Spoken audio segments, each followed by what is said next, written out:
काम में तो रज्जाक भाईजान ने किया, वो हिंदू मुस्लिम कुछ नहीं जाना। घर बैठे गाड़ियों से राशन आया, गाड़ियों से लाला के घर के अंदर राशन दिए बुला के।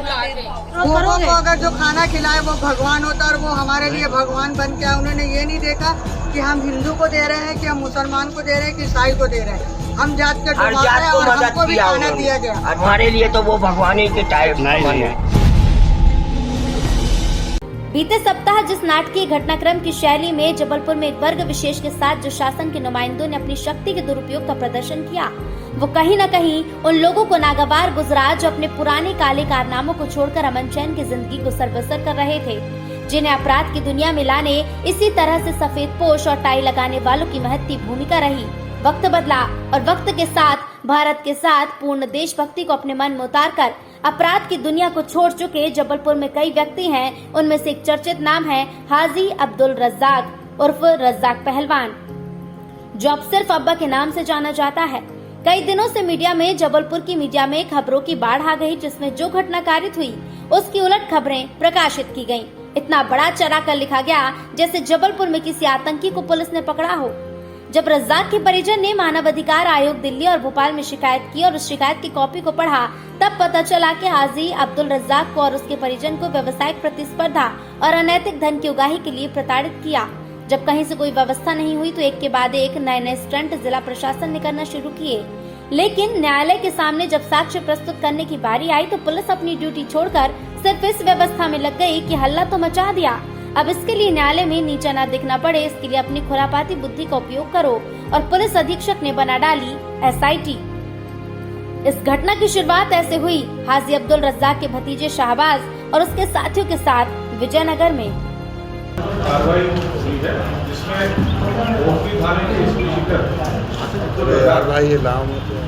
इनको गिरफ्तार किया गया। इनके विरुद्ध NSC की कार्रवाई भी की जा रही है। कल इनके विरुद्ध 2 अपराध पंजीबद्ध हुए थे। एक थाना विजयनगर में, जिसमें इनकी निशानेदेही पे एक गैरेज में इनकी कार रिपेयर होने गई थी।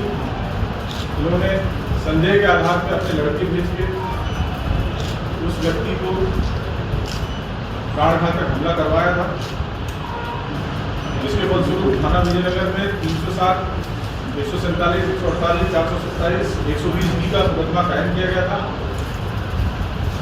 इनकी अरेस्ट के लिए जब पर्ची की गई उसके बाद इनके घर से 5 बंदूकें, जो कि 3 12 बोर की, 1.22 और 1 315 की मिली है, जो कुल 5 बंदूक है। कुछ कारतूस भी मिले हैं, जिसमें 8 कारतूस 12 बोर के और 7-8 कारतूस जो है वो 315 के होंगे।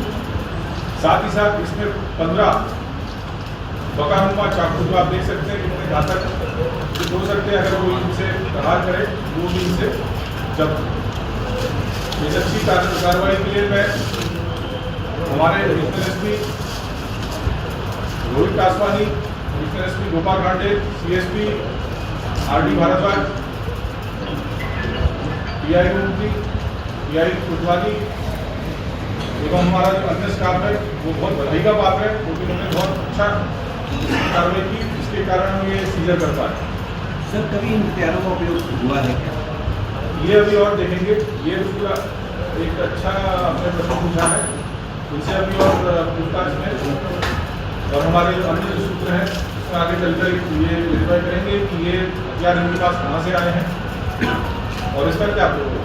अपराध क्रमांक 364/2021 पुलिस थाना विजयनगर में हुई, जो कि 27 अगस्त 2021 को दिन के 3 बजे हुई। इसमें धारा 147, 149, 294, 307, 506, 120 BIPC की 3:45 बजे लिखाई गई, जबकि घटना जो बताई वो रात 26 की 9 बजे से 9:30 के बीच बताई गई है। इसमें अभियुक्त मोहम्मद शाहबाज को घटना स्थल पर 10-15 साथियों के साथ अभ्युदय चौबे के साथ की गई मारपीट से संबंधित थी। शिकायत और FIR के बीच ये तैयारी शुरू हो गई कि अब्दुल रज्जाक की धौस और उसके कहने पर चौबे के साथ मारपीट की गई। इसमें प्राणघातक हमला किया, बस यहीं से शुरू हो जाती है पुलिस की कार्रवाई। धारा 3 के अंतर्गत कलेक्टर को ऐसा क्यों लगा कि रज्जाक पर रासुका के तहत कार्रवाई की जाए, जबकि ना तो रज्जाक ने कोई जुर्म किया, ना ही कोई बवाल।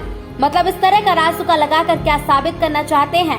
12 दिन के अंदर सरकार से अनुमोदन होना चाहिए। साथ ही 7 दिन के अंदर राज्य सरकार केंद्र सरकार को सूचित करेगी। भारतीय जनता पार्टी के केंद्रीय मंत्री नितिन गडकरी ने एक कार्यक्रम नागपुर में स्पष्ट कहा कि मैं एक बात में क्लियर हूं कि जो व्यवस्था काम नहीं करती उसे खाड़ कर फेंक दो। ये कहने में मैं संकोच नहीं करता। एडमिनिस्ट्रेशन में मुझे जब गुस्सा आता है तब मैं बड़े बड़े अधिकारियों से कहता हूं कि तुम फर्मी कल्चर करने के लायक भी नहीं हो, VRS लो और घर जाओ। मुझे परफॉर्म करने वाले लोग पसंद है, नकारा लोग नहीं। उन्होंने कहा कि मुझे लगता है कि इकोनॉमिक ऑडिट से ज्यादा जरूरी परफॉर्मेंस ऑडिट है। रासुका की 19 धाराओं में धारा 3 के अंतर्गत किसी ऐसे संदिग्ध व्यक्ति जिसके बारे में सरकार संतुष्ट हो जाती है, जिससे देश की सुरक्षा या प्रतिष्ठा या लोक व्यवस्था को खतरा हो। राष्ट्रीय सुरक्षा अधिनियम 1980 जिसके द्वारा देश की कानून व्यवस्था, ऐसा कोई विदेशी व्यक्ति जो अपनी पहचान छिपाकर भारत में रहता हो, आजकल राजनीति से प्रेरित भी 22(1) संविधान के अगेंस्ट जाता है। रासुका NCRB अपराध रिकॉर्ड दर्ज नहीं होते, इसका भी फायदा उठाते हैं। देश की अखंडता रज्जाक से कैसे महसूस हुई कलेक्टर को, जबकि गिरफ्तारी के दौरान हथकड़ी भी नहीं लगी थी। कमाल कर दिया कलेक्टर जबलपुर ने। 27 दिसंबर 1980 को संसद द्वारा पारित किया गया था जब इंदिरा गांधी प्रधानमंत्री थी। निवारक निरोध की कार्रवाई तभी होती जब किसी व्यक्ति से देश की कानून व्यवस्था बिगड़ सकती है।